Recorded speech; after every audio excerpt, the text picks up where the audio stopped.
Hi, I'm here again. Oh, baka nagsasawa na sila sa akin.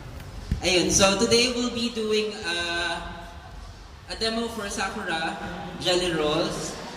Sakura Gelly Rolls are actually the first of its kind kasi sila yung nag-invent ng Jelly Rolls.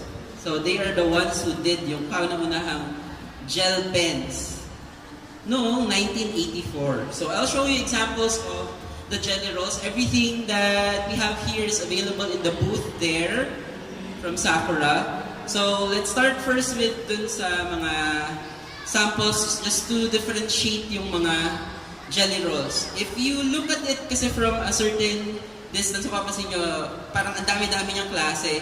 Pero you can just group it into a certain number of kinds.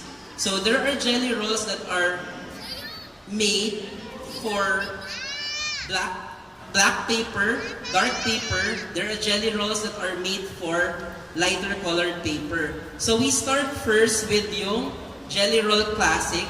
So here siya. Remember, Jelly Rolls are archival, so they won't fade. They are waterproof and chemical proof. So yung Jelly Roll na Classic is yung regular Jelly Roll. It's like your regular pen. You can do things similar to this with that. So example would be this. You can just use it similar to this. Yan. Jelly Roll po yung gamit dyan. On vellum board, you can use it na similar dyan for doodling. And then you can use it for botanical illustration similar to this one. So this is blue naman na classic pen. Okay, meron din silang purple. So this is a combination of flowers and different kinds of foliage. And then of course, there are Jelly Rolls that are best to use when you are using mga dark na colored paper. So example here. So these are the same Jelly Roll pens but used in black and white. So for black and white pens, ano ko sa inyo yung tawag sa mga Jelly Rolls. So papansin nyo, it's the same color but when you put it against a different background, it looks different. Yan siya. So it can be seen with black or white background, or minsan kung gusto nyo na ibang kulay background, I'll show you an example din nun. So pwede din, yung isa sa favorite ko na line nila would be yung metallic. If you're using yung metallic nila na gel pen, makikita nyo siya, very opaque yung kanyang application even on dark, velvety na paper. So clean yung lines, malinis, hindi ka magdo-double lines. Tapos you can also do mas thinner or mas complicated pa na patterns with this one. Or you can mix and match colors and Jelly Roll pens. So makikita nyo yung iba may shimmer, yung iba matte. So there are different kinds. Or kung sinasabi ko nga sa inyo kanina, if ayaw nyo ng black or white, you can use pink na paper like this. Pwede din siya sa pink. So this is pink na paper plus Jelly Roll na white. Ganyan yung tsura niya. So magkakaroon ng medyo effect na magiging parang light colors yung mga nandyan.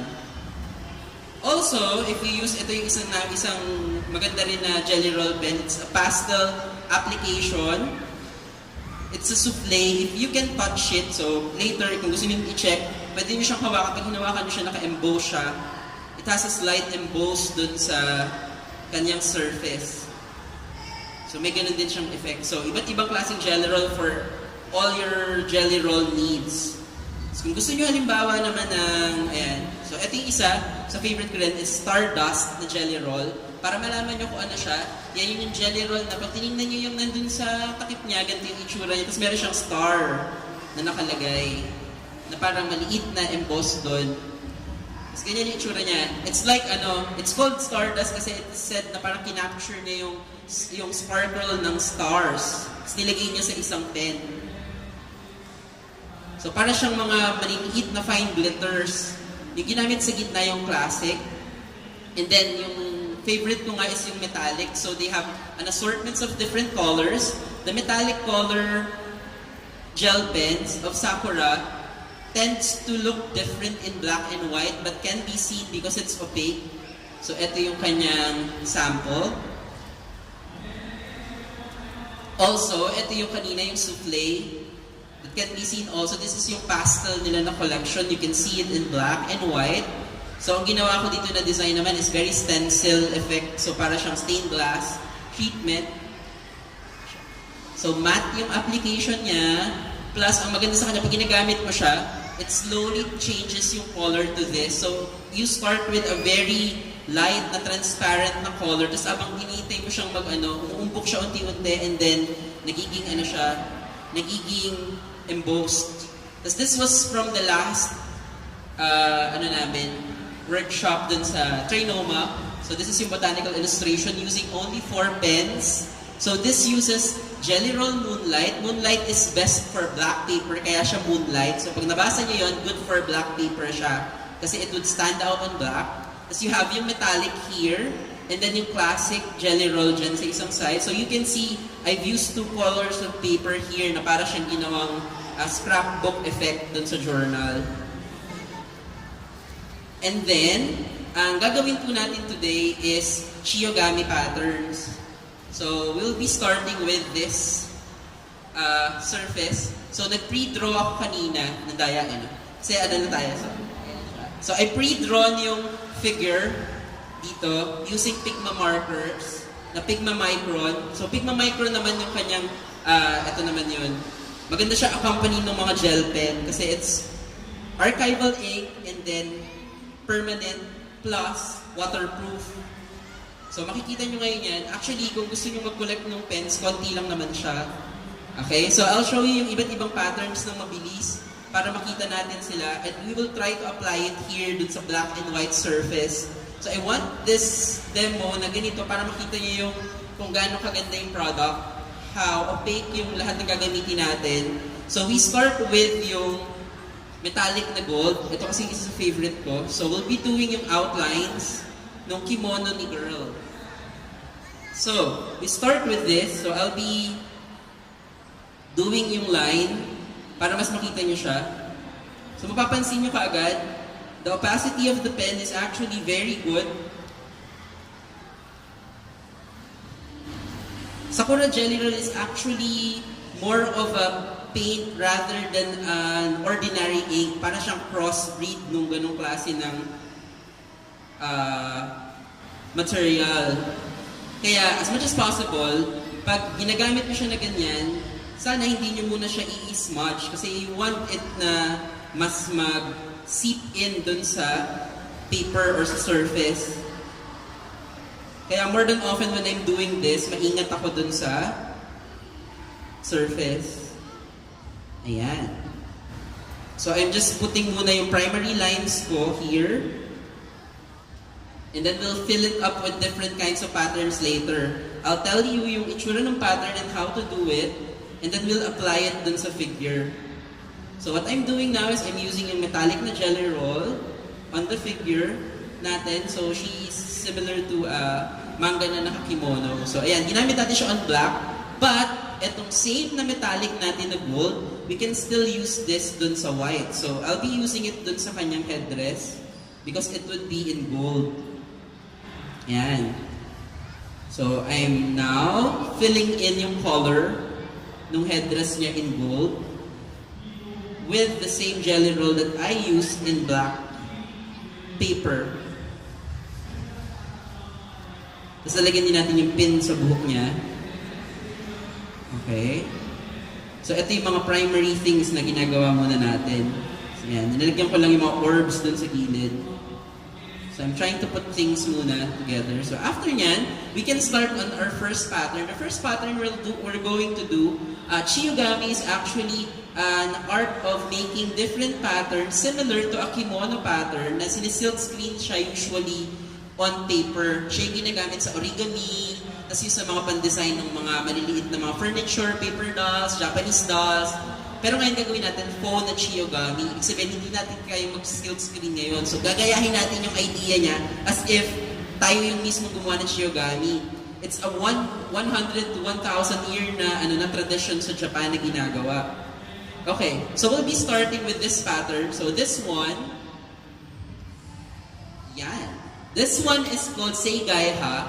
it's actually based on the pattern na, alam nyo, nakikita nyo na siya dati pa. It's actually based on a waves na pattern. Ibig sabihin ng waves, para siyang mga nag-flow na mga lines. So, itong pattern na to ginagawa siya para magsabi ng good luck saka ng good fortune. Kaya sometimes when you buy something, yung mga tela, ganyan yung nakalagay. Ibig sabihin, somebody is giving you yung idea na sana magsortihin ka. Kaya they use this. So we'll try to use this pattern dito sa kanyang damit. Okay? So, first, we'll be using it dun sa OB niya na bow. So yung OB, ano yun? Yun yung pinaka parang sash ng kimono. So ang pattern na to is similar to just a simple na curve pattern like this. So, ito siya. It's just a repetition of pattern. Tapos, maggagawa kayo ng second line ng curve niya doon sa in-between ng ating first one. And then again, you do another pattern in the middle of the next one. So, Chiyogami patterns are usually called like this kasi when you look at them, they seem as if they are endless patterns. Parang walang katapusan. Yun yung kanyang natural na effect. Pag tinignan mo, parang, hindi natatapos yung pattern kasi hindi siya napuputol. So pagkatapos mo ngayong gawin to, nakita niyo ba? Ayan, di ba kitang-kita yung ating metallic? You'll just put another set of lines inside, similar into doing concentric circles, but this time, you'll be doing it doon sa loob. So half arches siya. So, papansin nyo, nakikita nyo to usually sa mga favorite nyo na ramen house. Kasi good fortune yung ibig sabihin nito. Or sometimes, ginagamit ito pambalot ng mga gifts sa mga bagong nag-labor, yung mga babies, kasi para umaba yung buhay. So, it would be reminiscent of flow ng waves or sometimes para siyang scales ng dragon. So pag nakakita kayo ngayon ng ganyan, pag niregaluhan pala kayo, sabihin, love kayo nung nagbigay. Lalo na pag alam niya yung ibig sabihin. Di ba? So when you look at it, it's actually an easy way to do things.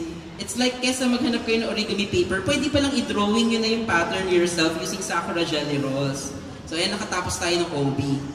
So ito yung una.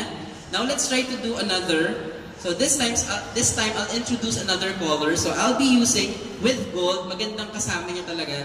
Minsan yung pink. So dun sa pink, I'll try to introduce another pattern. So we'll be using yung, syempre, since Sakura yung ating ginagawa, ang pattern ng Sakura meron din siya. So these are some of the patterns ng Sakura used in Chiyogami. So iba-iba siyang approach. Merong very realistic, some na semi-abstract, and then yung mga representational na alam mo lang na Sakura siya. Similar dun sa logo ng Sakura na nakikita nyo dun sa likod.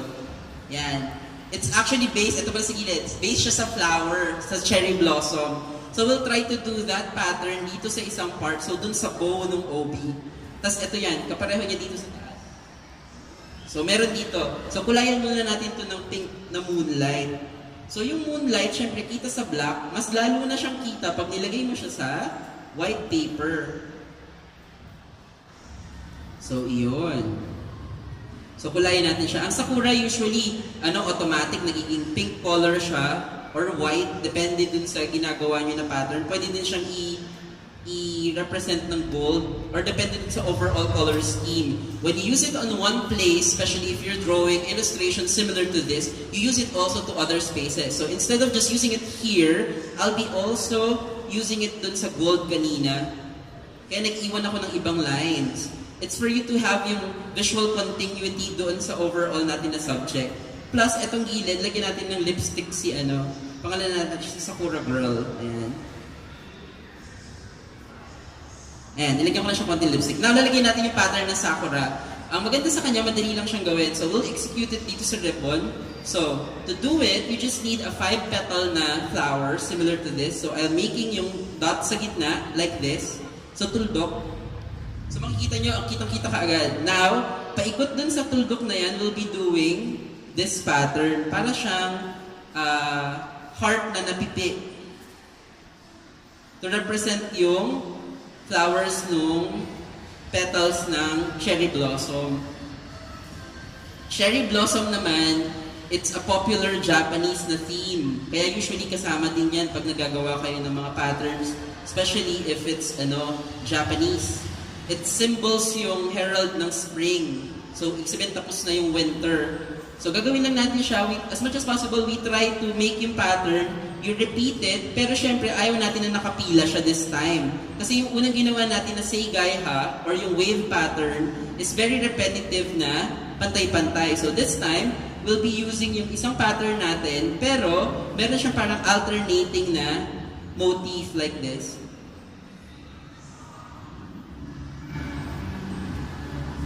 So yan, very representational yung mga pattern. It doesn't necessarily need to be very exact, pero it's actually made of different kinds of symbols and shapes that reminds you of another thing.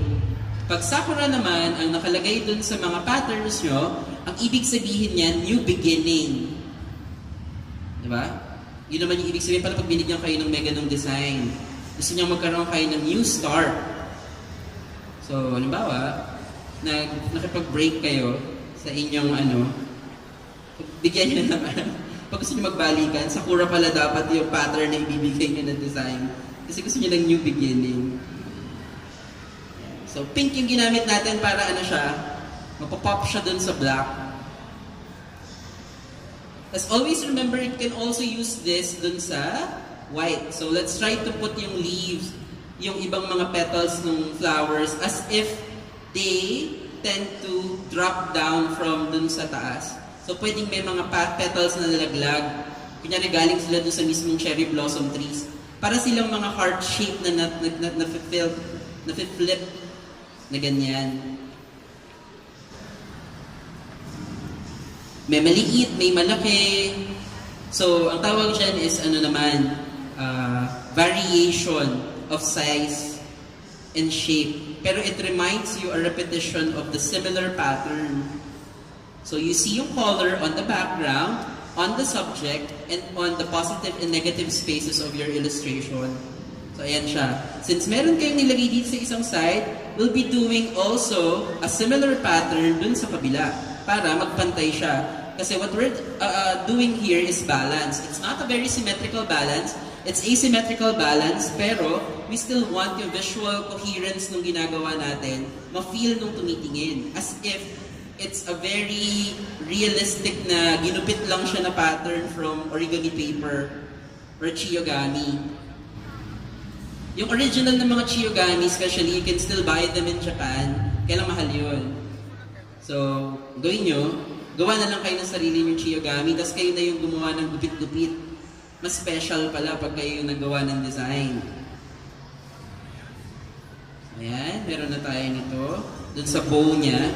So, ang ginagamit natin ngayon is moonlight. Moonlight is best used on black but can also be seen on can also be seen doon sa white. Ayan, meron na lang tayo 3 minutes. Okay? So, now we'll be using yung ating isa pang color. So, para medyo malapit dyan, I'll be using a direct complementary of this. So, I'm using yung green naman. So, etong green, maglalagay tayo ng isa pang pattern. So, I'll introduce another one. Ang tawag naman dito is kiku. It's a chrysanthemum pattern. It's similar to making a flower na very in bloom. So, I'll make it dito muna sa strip dito. Para matapos natin ang kiku, para lang siyang pattern similar to this. So this is also moonlight. It's just making a flower starting na ganyan, para siyang petal, similar to this. Tapos, you put another petal in between for the pattern to grow. This is a symbol of luck din, itong pattern na to, chrysanthemum.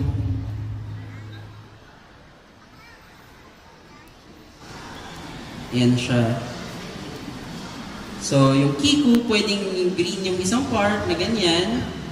Tapos pag na-reach nyo na yung space na gusto nyo, you can change or shift into another color of green, like this one. So, ito naman medyo bluish green. It's green din, pero another kind of color. So you just fill it up unti-unti doon sa in-betweens ng inyong mga ginawang flower.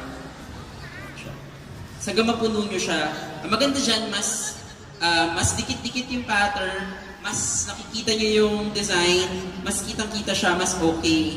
So similar dito dun sa pinakita ko kanina yung matatapos yung pattern dyan. Ito siya. Ayan. Para siyang ganyan. So, ayan. Ganyan yung magiging kakalabasan yan pag natapos natin. Filled up siya ng patterns. So, ayan yung itsura. Pag gusto nyo i-try dun sa craft paper, pwede. You can follow me sa Instagram, sa RavenFox13. Tapos I'll show you yung quick lang, yung mabilis na iba pang sample niya before I go. So, pwede rin siya na ganito. Very floral siya na design. Yes. Ayan siya. Ganyan ka-detail. So, it's as if you have mga different kinds of tela or patterns or very doodle-like yung composition like this. This is with Pigma. So may metallic siya dun sa isang side. You can also use it similar to, ayan siya. So merong mga lettering, pwede din yun for jelly roll. And you can also use it similar sa, ayan, may mga lettering dyan. So pwede din na kung gusto nyo na parang ano siya, anime, pwede din. Ipag-color nyo siya. Yun. And then, perfect na company nitong Pigma is meron kayo dapat na micron. So, ayan po.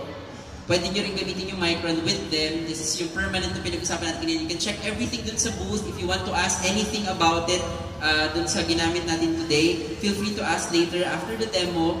Please follow me, RavenFox13. Also follow Sakura Art PH and the National Bookstore on Instagram and Facebook. Thank you so much. I hope you enjoy yung ating quick na run-through ng Sakura products. Thank you so much. Of course, galing-galing